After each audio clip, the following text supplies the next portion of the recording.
Okay, तो फिर कौन से? ठीक है sir.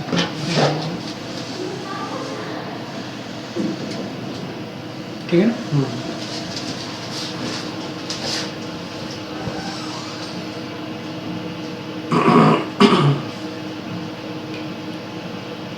Yeah, I am Dr. Dharmendra Ahuja, and today in this module I will be discussing about the drugs used in treatment of hypertension.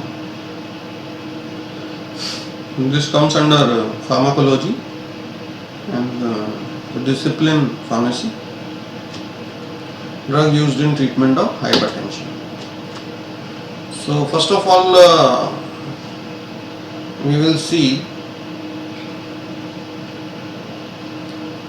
types of hypertension. So hypertension is of two types, essential and secondary. Essential is usually the hypertension in which the cause is not exactly known, and secondary in which the disease are known, and due to those disease actually this hypertension has happened. Now, as far as factors are concerned, there are different environmental factors for this, like stress, sodium, increased sodium intake, or we will say this salt intake, obesity, smoking. So these are the different environmental factors. Now, main our concern is to study the drugs which are used to treat this hypertension. Okay. So drugs used in treatment of hypertension are, first of all, diuretics. Of course, diuretics are the drugs which increase urine excretion.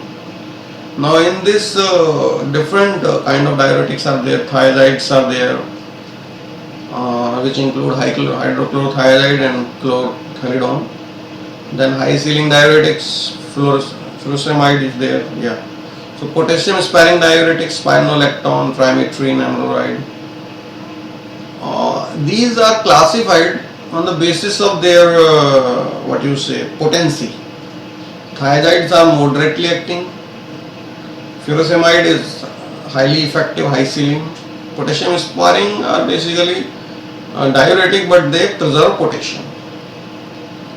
Mode of action in generalized way acts on the kidney to increase excretion of sodium and H2O, decrease in blood pressure, decrease BP. As simple as that. Yeah.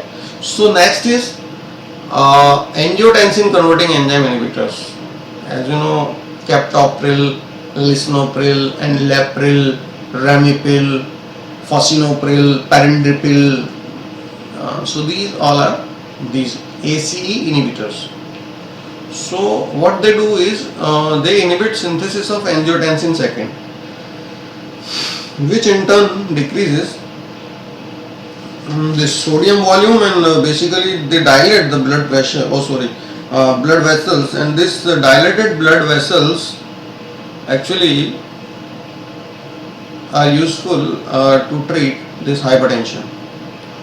So basically these are also very useful drugs which are used for treatment of hypertension. So what they are doing is they are dilating blood vessel and they are decreasing sodium output, and ultimately they are relieving the hypertension. Next is angiotensin blockers, 81 blockers, losartan, candesartan, valsartan, telmisartan. These are the drugs. So what they do is they basically block this angiotensin receptors. So effect will be same. This decreased sodium retention, vasodilation. So hypertension will be treated. As far as other drugs are concerned, certain centrally acting drugs are there, clonidine and methyl dopa. They basically act on alpha 2A receptors and decrease the sympathetic outflow. Sympathetic outflow means adrenaline release and all, and ultimately the heart rate is decreased, so blood pressure is decreased. Other than that, beta adrenergic blockers are also there. Now beta adrenergic blockers are non-selective and cardioselectives. Non-selective will include this propranolol, nadolol, timolol, pindolol, labetalol. Cardioselectives are metoprolol, atenolol, esmolol, betazolol, etc. So, and the mechanism of these is actually to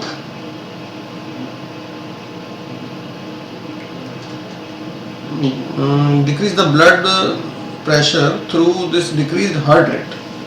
And as you know, there are beta receptor, particularly beta 2 receptor in the heart. So this blockage of this beta or cardioselective, as metoprolol is selectively beta 2 acting. So blockage of these receptors actually is what they are doing. They are decreasing the BP by decreasing the heart rate. As heart rate will be decreased, the pressure of the blood will be decreased, so pumping will be decreased, and ultimately what it will do, it will decrease BP. Yeah. So now means non-selective like beta alpha adrenergic blockers are also used. This includes this labetalol, carbidol. Alpha blockers are also used to some extent: prazosin, terazosin, dexazosine, phentolamine. You must have, yeah. Then as far as mode of action is concerned, as far as this particularly alpha receptors and alpha beta receptor is concerned, they are not particularly increasing heart rate more. They are acting on smooth muscles of blood vessel and they are causing the vasodilation. Okay.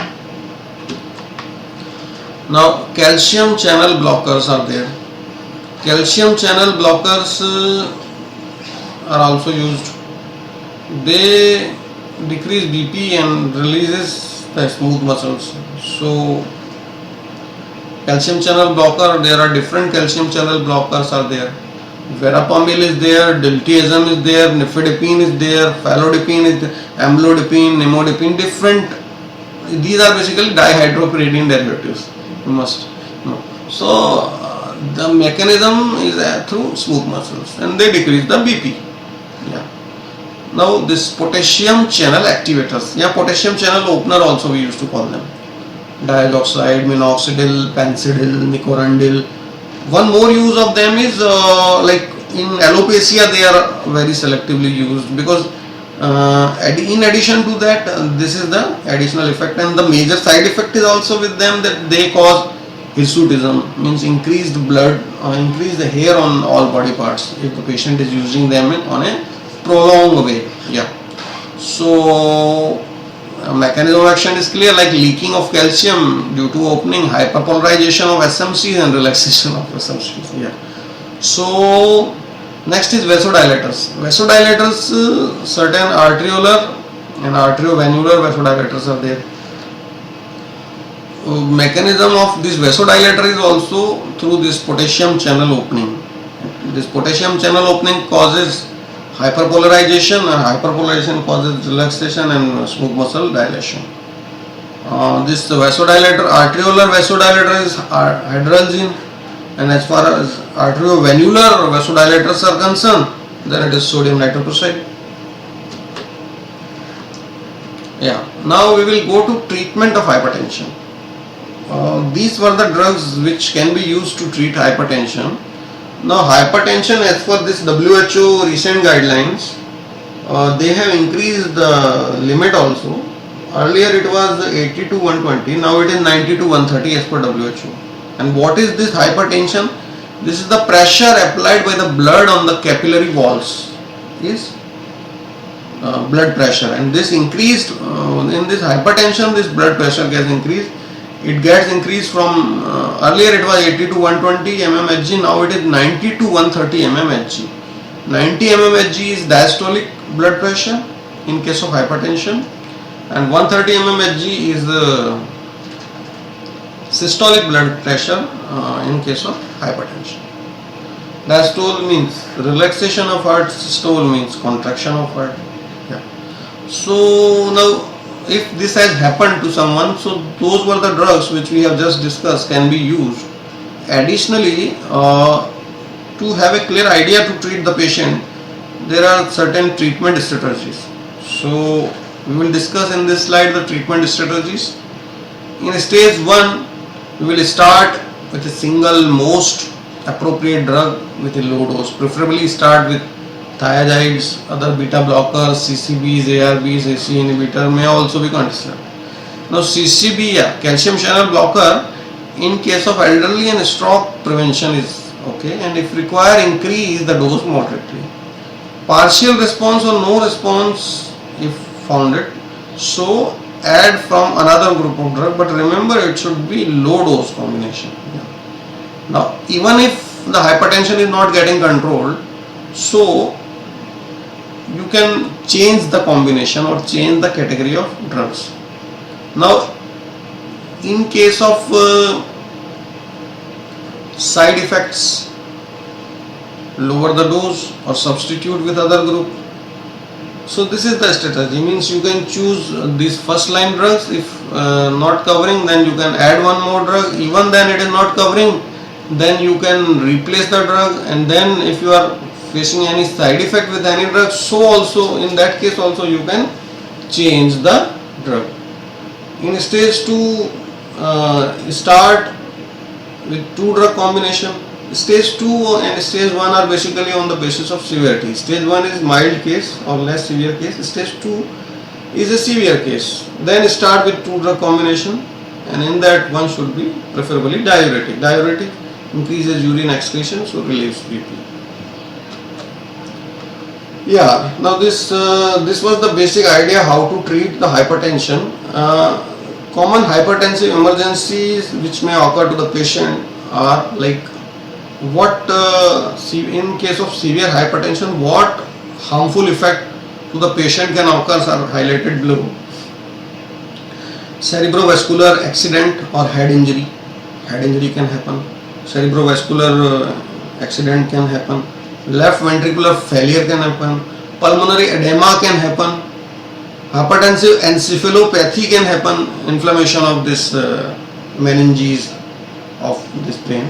Yeah, angina and myocardial infarction can also happen with raised BP. Yeah, acute renal failure can also happen with high BP, because there will be high pressure on this your kidney part, renal part. Eclampsia, very common. Pheochromocytoma, cheese reaction, clonidine withdrawal. So these are the certain things which can happen. Thank you. So this was the basic idea about hypertension. First we have seen what is hypertension, then we have seen the different drugs which are used for treating hypertension, their mode of action. Then we have seen strategies like on first phase what should be used, in second phase what should be used. Then we have seen different emergencies which can happen with this hypertension. So, thank you. Thanks.